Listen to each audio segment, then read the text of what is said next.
समान रूप से आवेशित धातु की दो एक जैसी गोलियां ए और बी एक दूसरे को 2.0 गुणे 10⁻⁻5 न्यूटन के बल से प्रतिकर्षित करती हैं। ठीक है, तो देखिए यहां पर हमारी एक जो लाइन है वो कंप्लीट हो गई है। तो इसका हम चित्र बना ले रहे हैं। देखिए दो एक जैसी गोलियां हमने ले लिया, ठीक है, इनको हमने कुछ दूरी पर रख दिया और ये दोनों ही एक दूसरे को ये 2 गुणे 10⁻⁻5 न्यूटन के बल से प्रतिकर्षित कर रही हैं। ठीक है, यहां तक हो गया। इसको हम चित्र ए नाम दे रहे हैं। अब गोलियों का नाम क्या था यहाँ पर? गोलियों का नाम यहाँ पर था ए और बी, तो यहाँ ए लिख दे रहे हैं और यहाँ पर बी लिख दे रहे हैं। ठीक है, आगे क्या कहा जा रहा है क्वेश्चन में? एक तीसरी अनावेशित समान गोली, एक इतनी ही बड़ी जो गोली है उसको बी से स्पर्श करके गोलियों ए व बी के बीच में मध्य बिंदु पर रख दिया जाता है।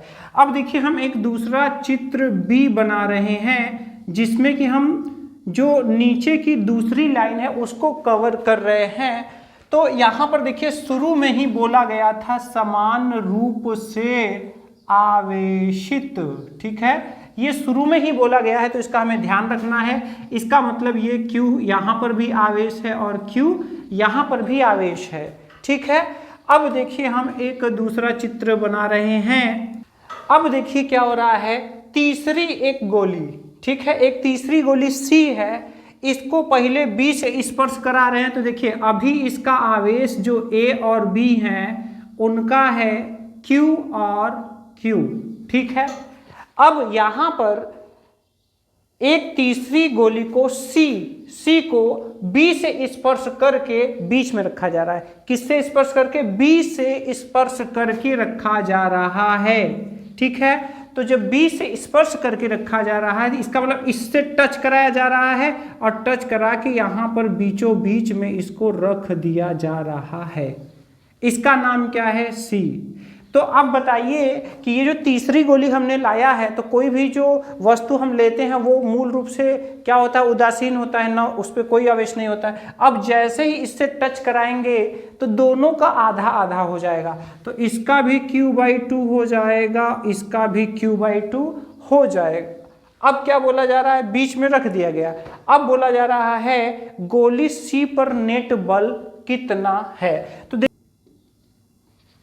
प्रथम स्थिति में चित्र ए से, ठीक है, ये प्रतिकर्षित कर रही हैं। देखिए क्या कर रही हैं? प्रतिकर्षित। प्रतिकर्षण बल बराबर क्या हो जाएगा? 9 गुणे 10⁻⁹ Q2/r²। यहां हमने दूरी नहीं लिया है तो चलिए हम लोग दूरी भी मान ले रहे हैं। मान लेते हैं ये दूरी कितनी है? ये दूरी है r। ठीक है, तो यहां पर दूरी कितनी हो जाएगी? यहां पर दूरी हो जाएगी r/2। कितनी हो जाएगी? r/2। ठीक है, क्योंकि एकदम बीच में रखा गया है तो यहां पर ये जो बीच में इसके बीच की दूरी होगी वो r/2 हो जाएगी। अब देखिए यहां पर हम यहां पर प्रतिकर्षण बल इतना होता है। अब यहां पर देखिए यहां पे हम मान रखेंगे तो कितना दिया है? 2 गुणे 10⁻⁻5 बराबर 9 गुणे 10⁻⁹ और यहाँ पर Q1 भी Q है और Q2 भी Q है क्योंकि समान रूप से आवेशित हैं, तो ये हो जाएगा Q²/r²। ठीक है, इतना। ये हो गया समीकरण नंबर 1। कौन सी कंडीशन के लिए? जो पहली लाइन दी हुई थी उसके लिए ये हो चुका है। ठीक है, अच्छा अब हम लोग यहाँ पर एक जो तीसरा गोला जो C रखा जा रहा है हम लोग उसके लिए बात करेंगे। तो यहाँ पर देखिए हमने F यहाँ पे दर्शाया है प्रतिकर्षण बल प्रश्नानुसार। यहाँ हम इसको बोल रहे हैं F1 जो ये लगा रहा है और ये हो जाएगा F2। ठीक है, दोनों बराबर और विपरीत दिशा में है, जो बड़ा होगा उसमें से छोटा वाला हम घटा लेंगे, हमारा आंसर हमको मिल जाएगा। तो अब यहाँ पर देखिए पुनः प्रश्नानुसार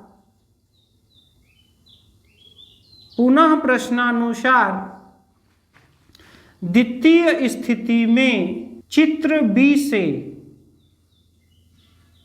ठीक है, यानी अब हम द्वितीय स्थिति में दूसरी लाइन ले रहे हैं और हम नीचे वाले चित्र के लिए बात कर रहे हैं, ठीक है। तो यहां पर क्या हो जाएगा, फिर से देखिए यही ये जो हमारा प्रतिकर्षण बल का फार्मूला है, हर बार हमें यही लगाना होता है, कूलाम का नियम आप जानते हैं। अब यहां पर देखिए, यहां पर हम F1 निकाल रहे हैं, 9 गुणे 10 की घाते 9, ये तो हमारा नियतांक का मान हमने रखा है। अब यहां पर देखिए जो आवेश है, जब हम स्पर्श कराएंगे तो अब हम इन दोनों का आवेश लेंगे, मतलब कि Q लेंगे और Q/2 लेंगे। तो यहां पर हो जाएगा Q और यहां पर हो जाएगा Q/2 और यहां पर ये दूरी भी R से घट करके R/2 हो जाएगा। तो यहां पर हो जाएगा R/2 का होल स्क्वायर। यहां पर हो जाएगा 9 गुणे 10 की घाते 9, ठीक है, ये वैसे ही है। अब यहां देखिए Q का गुणा हो रहा है तो Q स्क्वायर बटा में 2 आएगा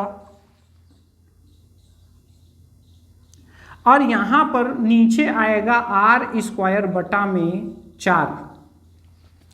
अब आप जानते हैं कि ये पलट जाएगा, ये क्या हो जाएगा, पलट जाएगा।